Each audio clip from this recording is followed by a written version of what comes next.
Assalamu alaikum. Da ta nemi. Salam.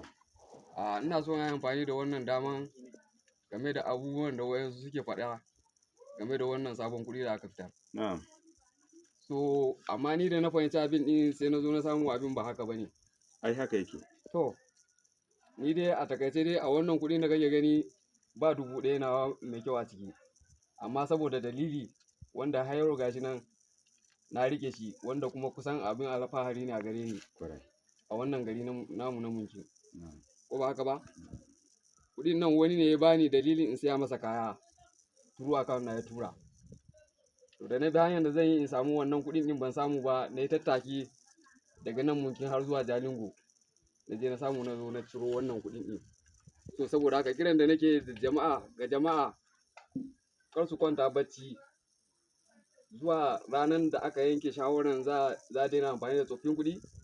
Idan ka san kana da wannan kuɗin ɗin kar ka riƙe shi ka kwanta kai filo da shi a gida. Ko ta gefen wani ɗan uwanka ko wani abokinka wanda ke da account in kai baka da shi, kai kokari ka bashi ya sa a account nashi.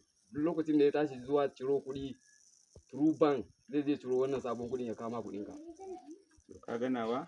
Kiran da nake ga jama'a kenan ina ba ma jama'a shawara da kar su manta 31st ga wannan wata Januwari za a daina karɓar tsoffin kuɗi. Yawwa. Sannan ko na ƙarin jawabi a nan shine kai naka na Taraba ne. Ni Adamawa na je.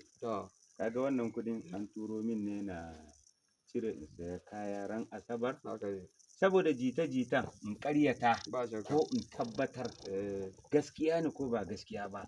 Sai na je na ciro 150,000 ga ire-iren kuɗaɗen nan daga cikinsu. Babu wani ciwon kai wajen cire kuɗin ɗin a banki. Wannan account nawa ne. Ko ni ɗin ma wadda yake da kuɗi tsoho tun yanzu kafin watan ta cika kwanaki ya cika ya turo ya je in bashi ATM ya je cire. Banki babu ciwon kai wajen cire su.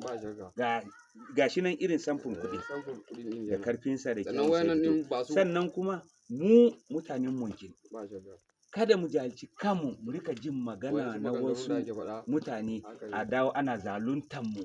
Kana da ɗan kuɗi tsohon kuɗin nan kai tattaki gwamnati ba ta yi rashin hankali ba ta fito da ka'idanta a ka'idance ta bada lokaci. Sannan lokacin da ta bayar kuma har yanzu da saura sai a gaggauta. In kana da tsohon kuɗi ka je ka tura banki za ka je ka cire kuma sabbi irin wannan gashi nan an fito da shi. Ba tsoho ko ɗaya a cikin su an gan su nan. Da fatan don Allah mutane su yi ƙoƙari su haɗa kai ko da mai account a tura ta wajen shi wadda fa ya san shi ya yi da shi sosai. Da fatan Allah ya taimake mu. Bugu da ƙari kuma sannan wayannan kuɗaɗen ba wai su kaɗai bane wannan sarfin su dama kala uku ne. Akwai 200, akwai 500, akwai 1000. Sannan kuma a yawancin bankuna an ka je dama za ka je akwai layin da za ka cire 500 zalla, akwai layin da za ka cire 1000 zalla, akwai inda za ka cire 200 zalla. Wannan shine ka'idar.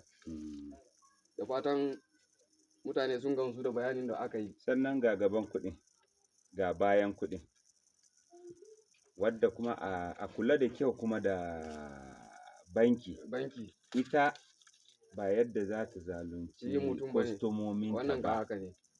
Ita wajen da za ta tantance kuɗin da bai da kyau ne da kuma mai kyau. In ka tafi da tsoffin ɗin haka za a baka sabbi adadin yadda ka kai. Wannan ba shakka. Allah dai ya taimake mu. Amin.